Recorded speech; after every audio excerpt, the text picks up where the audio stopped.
Thomas Edison, Richard Branson, John F. Kennedy, Mozart, Michael Jordan, Will Smith. That sounds like a list of highly successful titans in a variety of vocations. Why is it that we rarely hear that they have or had ADHD? And you know what we hear even less about? Serena Williams, Emma Watson, Mel Robbins, Whoopi Goldberg, Agatha Christie, Erin Brockovich, Cher. Yeah, the successful women navigating ADHD. And that's exactly why I started this podcast, ADHD for Smartass Women. I'm your host, Tracy Otsuka. I'm a lawyer, not a doctor, a lifelong student, now a coach. I'm also the creator of Your ADHD Brain is A-OK, a system that helps people like you figure out what they should do with their life. And we're here today to talk ADHD, your strengths, your symptoms, your workarounds, and how you proudly stand out instead of trying to fit in.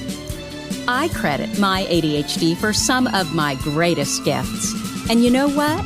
I spy a happier life for you too. So without further ado, a shiny new episode is starting now. Well, hello. I am Tracy Otsuka, and I wanted to welcome you to episode number 114 of ADHD for Smartass Women. You know, I am finishing up with the last couple days of our free 5 days to fall in love with your ADHD brain master series. And I am completely blown away by all of you that are participating. We had 2,500 women sign up. 1,500 of you are actually in the Facebook group, and I'm talking to you daily. And it just makes me realize how much I love ADHD women. And I'm just so appreciative of all the gold stars about the program. I'm not quite sure when I'm going to offer it next. It was so much work, but I wanted to read some of them because, I don't know, gold stars, right? Leslie E. said, I really appreciate you gifting this course, Tracy. It's obvious you have put your heart and soul into it, and it doesn't feel like free content. It's so informative. Jody B. says, I seriously cannot believe this content and advice that you are providing is free. So grateful.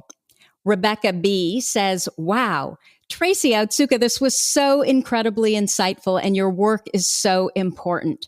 I am in love with this program and came out feeling like a warrior today. So it just makes me feel so good that I was able to figure out something that I could do where there was no charge to it, but it really was impactful. And I'm just grateful that I got to do it. I just wanted to say that. I'm feeling enormous gold stars. On Friday, I opened the doors to my ADHD coaching program, Your ADHD Brain is A-OK. And of course, that one isn't free. But, you know, we have these interest-driven brains. And because of that, I just really believe that there's no point in working on anything until you build that foundation of knowing what's important to you, right? I call this the 25% foundation. What your strengths, superpowers, passions, and purpose are. I mean, what's the point of coaching or frankly doing much of anything if you're not in the right environment, if you're not working on the right things, if you don't know what it even means to be true to yourself? You know, we often struggle because we're doing the wrong things. We're in the wrong environment and with the wrong people. And maybe it started out that we chose work that had prestige or that paid a lot of money or it was just easy for us to get. And that's fine initially, but over time, it just wears on us. It's not what we want to do. It doesn't capitalize on our strengths. It doesn't give our life meaning. It doesn't allow us to live to our potential. Hell, we don't even like the people that we're often doing this kind of work with, right? So it's no wonder that we're struggling. So if building this 25% foundation sounds like something that you've been looking for, then I would love to have you join us for Your ADHD Brain is A-OK, where we are going to walk through the system together. You can sign up right now, but we'll be closing enrollment tomorrow, which is the 11th of March, and starting the program next Tuesday, which is the 16th of March. If you want more information, you can go to tracyoutsuka.com/AOK right now. Again, AOK is built off of my patented cartography system. And so it will include the step-by-step AOK program. It'll include a workbook, live trainings and coaching, a community, your own personal brain blueprint, accountability. You'll have everything that you need to discover what it is that you value, what your strengths are, what your passions are, and the neighborhood that your purpose lives within. The program will run for 6 weeks. There will be limited enrollment. So when we're at capacity, we're at capacity. And I just want you to know that I am very careful about who I let into this program. You absolutely don't have to be successful yet, but you have to believe that you can be successful. You have to want to flip that negative ADHD story that is just stuck in your brain. So this program, it is for healthy women. If you are struggling with serious trauma, if you haven't been able to work on it, please work on that first and then come back after. I just really want to see you be successful with AOK. So I am super excited to offer this program and I hope to see you there. Again, if you want more information, you can go to tracyoutsuka.com/AOK. So what are we going to talk about today? Well, we are going to talk about women, ADHD, and hormones. And I've been wanting to do this episode for a while, but I knew it would take a lot of research, which I've been doing for a good part of a year, but I haven't really had the time to put it all together until now. So I am super excited to be doing this particular episode. I want to start out by thanking those female pioneers, most who have ADHD, who have really gone out there and led the charge. I have learned so much from them. And that is women like Dr. Kathleen Nadeau, Dr. Ellen Littman, Dr. Patricia Quinn, Dr. Sari Solden, Dr. Sandra Kooj. She's from the Netherlands. I just have learned so much from you. And everything that I'm talking about here has come from you. So I just want to put that out there. So let's start with this. ADHD has always been all about the boys. 95% of the studies have focused on white prepubescent boys. And it makes sense because they're usually hyperactive, right? They're oppositional. They may be aggressive. So they're hard to handle, not only for their parents, but also for their teachers, for society, right? Versus hyperactive girls, they're usually just chatty, which is socially acceptable. It can be often very charming. And so they just don't get diagnosed. Boys, they're annoying. So they're diagnosed and the girls are missed. Even today, there's this general belief that only boys have ADHD. But guess what? In adults, both men and women have ADHD symptoms to a similar degree. So they have equal amounts of ADHD, yet the diagnosis rate of American men is 69% higher than it is for American ADHD women. So why is this? Well, because ADHD women also don't comply with the stereotypes around what ADHD looks like, right? Just what I just said just now. They are not as hyperactive. Women, however, are also 2 times more likely to have inattentive ADHD than men. And inattentive ADHD looks very different than hyperactive ADHD. These women can be very shy. They can appear to be forgetful, disorganized, stressed, and kind of have this daydreamy quality about them. Sometimes they seem like absent-minded professors. So they're really bright in certain subjects, but they're in their head a lot. So they can't recreate their steps because they weren't in their body when they say, lost their car keys. Has that ever happened to you? You lose something and you have no idea where you lost it because you were so in your head and not in your body that you can't even retrace the steps that you took to find it. You can't remember, where did you walk? Where did you go? Because you weren't in your body. So with inattentive ADHD, the body also can appear slow and maybe even sluggish, even though the brain is moving really, really quickly. That said, those with inattentive ADHD, they make up only 10% of the total ADHD population. But most of those with inattentive ADHD, guess what? They're women. Now, just so you know, the majority of those with ADHD, 90% of us, we have combined type ADHD. So we are both hyperactive and inattentive. The biggest problem is that a very large percentage of healthcare practitioners, they're just not educated on ADHD in women and girls. Instead, girls and women are often diagnosed with depression and anxiety, which may be a comorbidity of ADHD, but often it's the ADHD that is causing the anxiety and the depression. So when you treat the ADHD, the anxiety and depression often resolves itself. So why are so many women and girls misdiagnosed? Well, girls tend to internalize their symptoms, while boys externalize them. Girls go inward, and by that, I mean that their anger, their frustration, their struggle, they keep it inside of themselves, and they're scared to tell anyone. So they beat themselves up more internally, right? Which of course translates into higher rates of anxiety and depression for girls and women. There is also so much bias and stigma against girls with ADHD. All kinds of studies have shown that when a boy and a girl present with the exact same ADHD symptoms, the boy will be referred for treatment and the girl will not.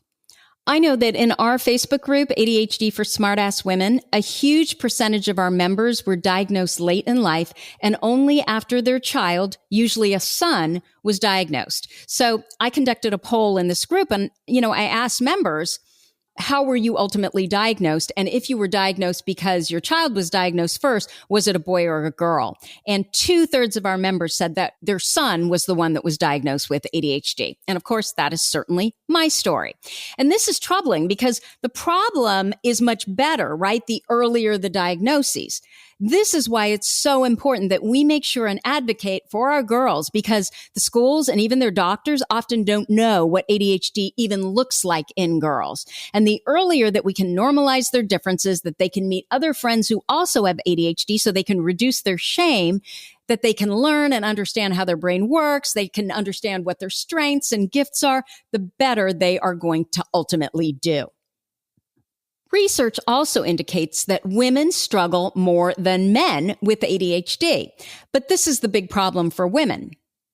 All people with ADHD, they have to manage themselves in their career, right? And that's often difficult enough. But for ADHD women, we are also expected to manage the family, the household, the children, plus our career. And guess what this requires? Yeah, strong executive functioning skills. And guess what we don't have? Strong executive functioning skills, right? Research indicates that women struggle more with ADHD than men due to a combination of internalized symptoms. We keep everything inside, right? Hormones, societal pressures, and gender role expectations. Makes perfect sense, doesn't it? So when women compare themselves harshly to their peers, ADHD women compare themselves harshly to their peers who seem to be succeeding like they don't have ADHD, right? And they're able to juggle all these balls and we can't. That's when imposter syndrome sets in. Women also struggle with more central nervous system hypersensitivities like sensory overload, somatic complaints like headaches, migraines, stomach aches, sleep difficulties. We also have more comorbidities such as anxiety. 20 to 40% of people with ADHD have a comorbid anxiety disorder. We struggle more with depression, with dysregulated eating, with personality disorders. When women are diagnosed late in life, especially if they don't know others who have ADHD, other women, there is so much shame around it. They see their behaviors, their inability to manage the household, organize their children, have meals on the table. They see all this as a character flaw or a moral failing when really their brains just work differently. I mean, this is boring work, right? It's like Groundhog Day. You've heard me say this before. Emptying the dishwasher, washing the clothes, getting dinner on the table. It never ends. How many times, I want to ask you this, how many times have you heard a man stress out because he wasn't good at keeping the house clean or making sure the dinner was on the table on time, right? My guess would be, never. Often I will meet an incredibly accomplished ADHD woman, but because she struggles with managing a household and the kids, she can't even see herself as monumentally successful. It is so important that we stop trying to shore up our weaknesses and instead we develop our strengths further. I hear all the time from ADHD women, I can't afford to hire a housekeeper. Well, Yeah, you know what? You can't afford not to. Whatever you're spending on that housekeeper, that's just going to pay off tenfold when you feel as if you're in control and you're not completely overwhelmed all the time. What do you think that does to your brain and your sense of focus, your sense of self? We need positive emotion in order to be successful at what it is that we need to get done. If every time you walk into your home and it's a disorganized disaster and you beat yourself up for what you're just not good at, that is going to affect how you feel about yourself and those things that you really are so incredibly brilliant at. When you're finally diagnosed and you realize that you're not alone, you're not broken or defective, that you just have a different brain, there is so much freedom in that. There is a reason you're not good at keeping a perfect house, getting the wash done, making dinner, balancing the checkbooks, studying subjects you have no interest in. It's boring, and your brilliant brain needs something so much more challenging than that. So go do that instead of trying to stay afloat, doing what isn't inspiring or even fun to you. You need help. You cannot do all of these things alone. So you have some weaknesses. Well, guess what? That also means that you have amazing opposing strengths. It really is a yin and a yang, right? Are you hyperactive or are you energetic? Are you impulsive or are you creative? Are you inattentive or are you just curious, right? So it's so hard to just focus on one thing because there's so much in this world to be curious and interested in. Are you emotional or are you compassionate? Are you time blind or are you in the moment? Do you just love what you're doing and so you can hyperfocus and you lose track of time? Are you stubborn? Or are you just persistent? Look for your strengths. Stop focusing on shoring up your weaknesses. So before I move on to hormones, what I want to do is I want to talk about smart girls real quickly with ADHD, since our podcast and Facebook group are called ADHD for Smart Ass Women. So I know that that's you right here, right? And what I know is that smart ass women birth a lot of smart ass girls. When you're smart, you compensate. You know, I talk all the time about the fact that I just worked harder than everyone else and I knew I was smart, but I always wondered, if I'm so smart, why do I have to work so much harder? You've heard the story. Well, maybe you haven't, so I'm going to tell it again, but I had a roommate when I was in graduate law school at Georgetown, and she was 8 years older than I was. She had already been a partner at a law firm, but she decided to go back to school for a number of personal reasons to get her master's in law in securities regulation. She was still doing work on the side as well. So it wasn't like she was lying around and doing nothing, but I would literally spend weeks preparing. I would create these amazing notebooks, flashcards. They were all color-coded and tabbed. And, I just spent so much work creating these study tools. And my roommate, Leanne, who was brilliant, I'm going to give her that. She would literally come in maybe the day before the test, whatever the exam was that we had, and she would take my notes and start studying the day before. And she would always do better than I did, even though I am the one who put all the notes and study tools together. And it would just drive me nuts. And I would think, oh my gosh, I know I'm smart, but why can't I show on these exams how smart I am? And even if it was just a half a grade higher, it just bothered me, right? I hope you can relate to that. So I knew that I was smarter than the way they wanted me to show my intelligence because I always felt I could do better, right? I knew more than what I could show. The other thing is often we're also told by mental health professionals that it can't possibly be ADHD because you're a nurse or a doctor or a lawyer or a business owner. Hell, you graduated from college. I've heard that story too. You can't graduate from college if you have ADHD. And that is like bumpkiss, right?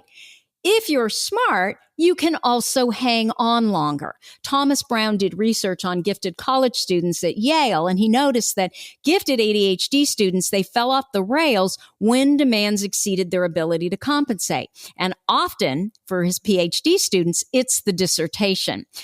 Dr. Kathleen Nadeau, I've heard her say that she believes that those who haven't completed their dissertation are likely ADHD. And I know this particular topic is one that comes up very often in our Facebook group where women are, working on their dissertation and they are just stuck. ADHD women, right? So does that mean that those who don't go on to higher education aren't smart? Absolutely not. Sometimes I think you're even smarter. There are all kinds of smart, right?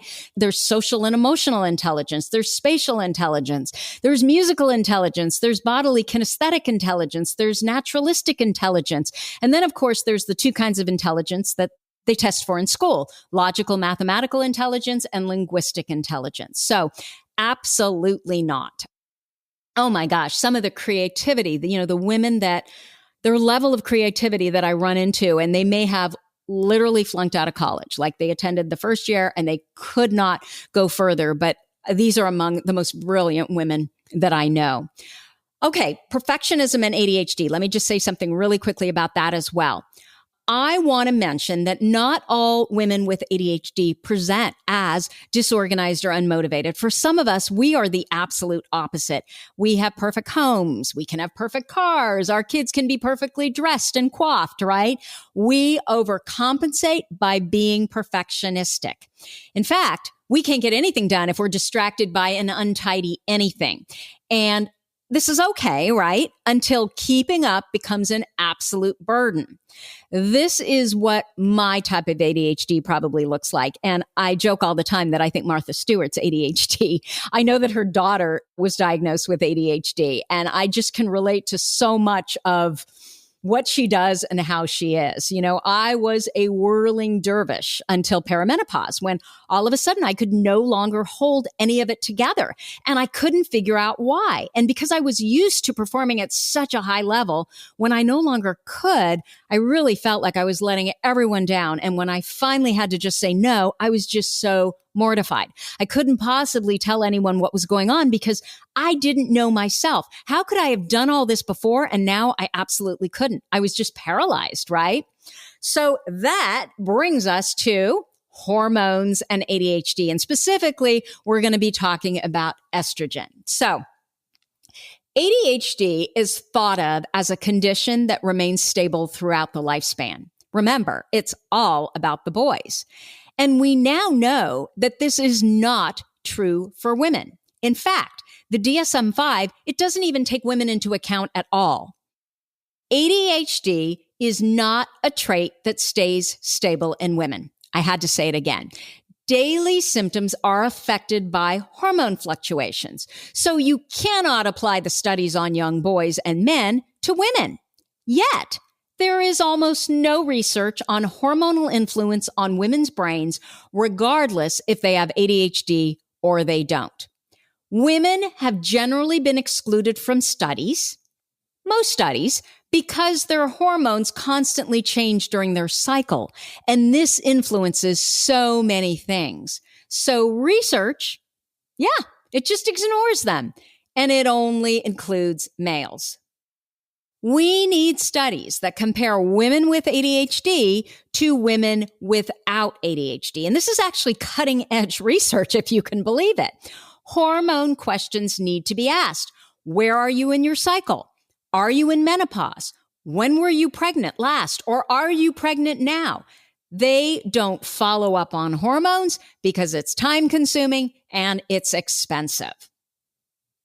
According to Dr. Ellen Littman, who's been involved with ADHD for over 30 years and women and ADHD, she's a psychologist in New York State.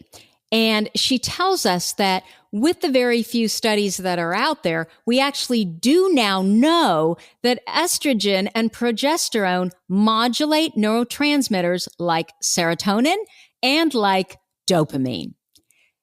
And this is what directly affects the brain's executive functions, right? Attention, cognition, memory, learning, emotion, sleep, focus, motivation.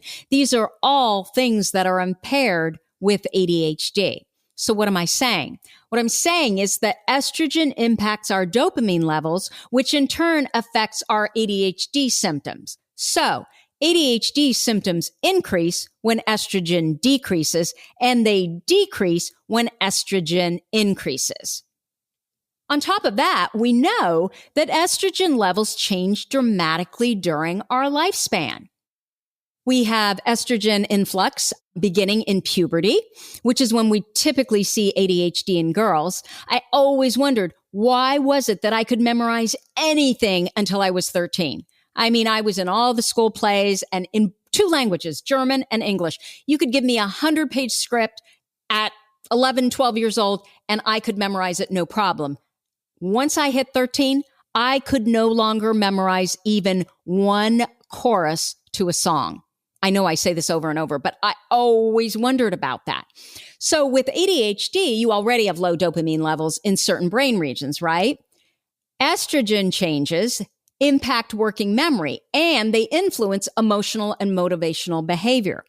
We also know that many ADHD women experience hormonal mood changes during their menstrual cycle. Guess why?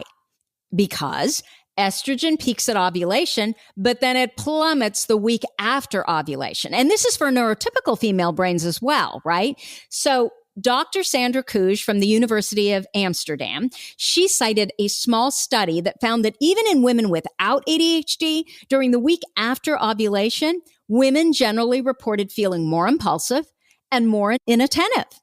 This supports the relationship between estrogen and these kinds of symptoms for all women. So for those of us with ADHD, we are literally hit with a double whammy. During that 1 week before our period, we report even more mood instability, forgetfulness, chaos, depression, etc. In short, we experience more ADHD symptoms. And why? Because we have double the low dopamine in that week, right? Before our periods, which explains everything. So this combination of low estrogen and high progesterone, it exacerbates symptoms tremendously. So for women in perimenopause or menopause, often just increasing stimulant medication during the week after ovulation, it's not enough. They need hormone replacement therapy as well. They need estrogen in order for their increased stimulant medication to work. And honestly, I have not heard of hormone replacement therapy or estrogen being used in women before perimenopause. But, I'm wondering if that is something that some doctors are either doing right now or considering doing for women with ADHD if they really struggle in that 1 week period, 1 week time frame before their periods. Anyway, this is definitely something worth talking to your doctor about. A new study, Kooj was involved in this as well, came out in December. So just, a couple months ago, and it concluded that premenstrual dysphoric disorder, many of you probably know it as PMDD, postpartum depression, and climacteric mood symptoms. So these are symptoms that relate to perimenopause through menopause. All of these challenges disproportionately impact women with ADHD. We have more symptoms of hormone-related mood disorders, and these symptoms may be more severe than those experienced by women without ADHD. So ladies, I have news for you. It is not in your head. We need more studies, and according to Dr. Littman, this is exactly the kind of research that ADHD women ask for more than anything else. They want science to study hormonal mood changes throughout our life. So is there such a thing as adult onset ADHD? Well, we know that the DSM-5, and the DSM-5 is the manual that medical health professionals use to diagnose mental disorders. And of course, ADHD is, yes, listed as a mental disorder. You know how I feel about this, but that's just the way it is right now. So the DSM-5 says that symptoms must be present in childhood, yet often ADHD symptoms seem like they don't show up until adulthood, especially for a lot of us women, right?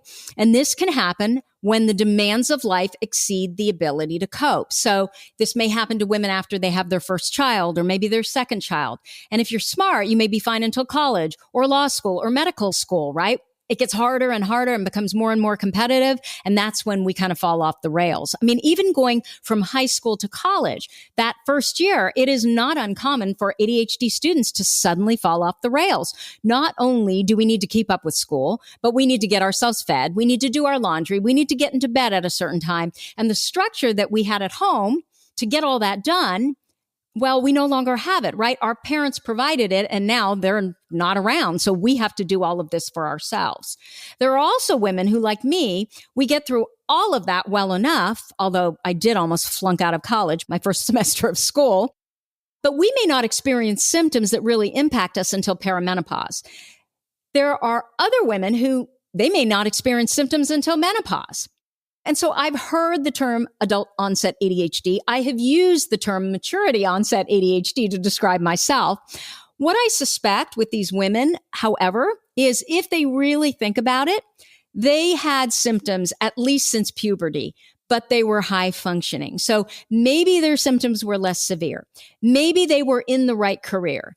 Maybe they were in the right relationships. Maybe they had a lot of structure, like let's say they went to Catholic schools, right? Maybe they had a lot of resources and little, if any, trauma, at least not big T trauma. Maybe they had much less shame, right? So they could compensate. Life was just easier for them. The other thing, and I've heard this a lot, is women who say their ADHD didn't really evolve to the point that it was causing them problems until perimenopause or menopause. Again, hormones, right? And they think that they have early onset dementia, Alzheimer's, Parkinson's.